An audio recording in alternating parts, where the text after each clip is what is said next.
इंद्र ने कहा मैं भ्रूण हत्या करूंगा, इस बालक को गर्भ में मार दूंगा ताकि कोई राक्षस पैदा ना हो। नारद जी ने कहा गलती कर रहे हो। बोले क्या? बोले इस देवी के गर्भ में परम भागवत बेटा जन्म पल रहा है, तुम इसे मत मारो, मैं इसे परम भागवत बनाऊंगा और इसे मैं अपने आश्रम पर ले जाता हूं। और वे कयाधु को, हिरण्यकश्यप की पत्नी को अपने आश्रम पर ले गए और उन्होंने 6 महीने भागवत सुनाई, नारायण चरित्र सुनाया।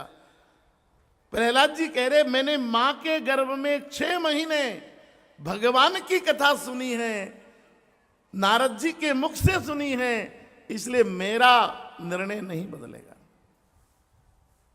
हिरण्यकश्यप ने कहा तेरी मां ने तुझे सुनाई भागवत? बोले हाँ। हिरण्यकश्यप तलवार लेकर गया रनिवास में, कयाधु कयाधु कयाधु कहां है? कयाधु दौड़कर आई, प्राणनाथ क्या बात है? बोले आज मुझे प्राणनाथ मत बोल, आज मैं तेरे प्राणों का प्यासा बनकर आया हूं, मुझे तेरे प्राण चाहिए। बोले क्यों? बोले विष्णु भक्त बेटा पैदा कर कर पूछती है कि तेरा अपराध क्या है? तूने गर्भ में अपने बेटे को नारायण की कथा सुनाकर अपराध किया, मैं तेरे प्राण लूंगी। कयाधु ने कहा कि अगर विष्णु भक्त बेटा पैदा करना अपराध है तो ये अपराध मैंने बाद में किया है, पहले आपने किया है। हिरण्यकश्यप के हाथ से तलवार छूट गई पीछे, मैंने कैसे अपराध किया? बस ये दर्शन कहने के लिए मैंने कथा यहां तक लाया, उसको सुन लीजिएगा। हिरण्यकश्यप ने कहा मेरा अपराध क्या है? बोले नाथ ये विष्णु भक्त बेटा पैदा मैंने नहीं किया, आपने किया। कैसे? बोले एक बार आप मुझे कहकर गए थे कि कयाधु मैं 6 महीने का तप करने जा रहा हूं पहाड़ों में, गुफा में, और आप तीसरे ही दिन लौट आए, पसीने से तरबतर थे, कांप रहे थे, डर रहे थे। मैंने कहा नाथ क्या हुआ, इतने डरे क्यों हो? बोले कयाधु मृत्यु मेरे पीछे पड़ी। क्या हुआ क्या? बोले मैं जिस गुफा में गया उसमें एक पैर पर खड़े होकर दोनों हाथ जोड़े और मैंने बोला ओम ब्रह्माय नमः, तो सामने एक तोता आ गया और तोते ने बोला ओम नमो भगवते,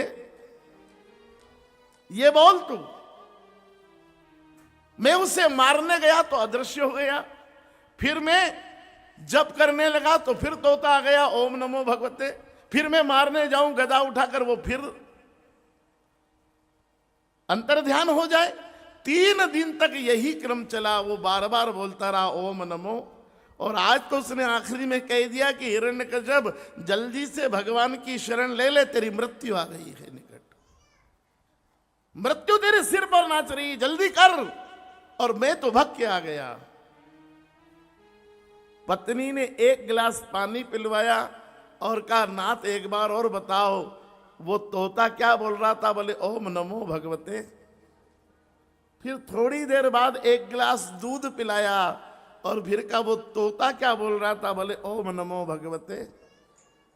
फिर भोजन कराया सात्विक और फिर कहा वो तोता क्या बोल रहा था? बोले ओम नमो भगवते। फिर मैंने मंत्री परिषद को बुलाया कि जरा अपने महाराज को पूछो तो सही। एक एक मंत्री ने जाकर पूछा तोता, महाराज ने सबको बताया ओम नमो भगवते। रात को महाराज सोए तो मैंने फिर पूछा कि महाराज वो तोता ऐसा क्या बोल रहा था? बोले बोल रहा था ना ओम नमो भगवते वासुदेवाय।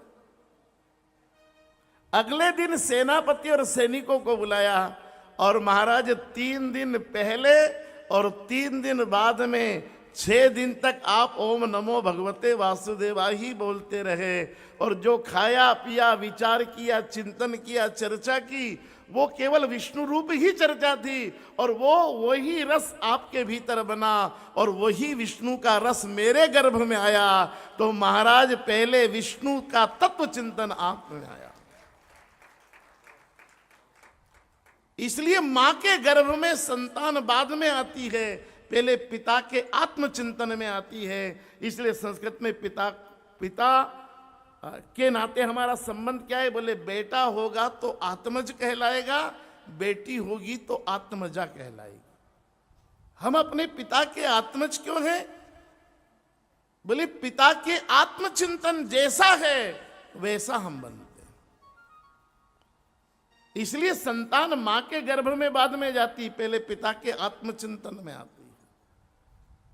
इसलिए अगर श्रेष्ठ संतान को जन्म देना हो तो पुरुषों को मेरी प्रार्थना है, नौजवान भाइयों को मेरी प्रार्थना है कि संतान बनने से पहले शुद्धि करना, सिद्धि करना, संयम का पालन करना और विवेकवान आत्मचिंतन करना, क्योंकि आपके आत्मचिंतन से ही आपकी आत्मज बने।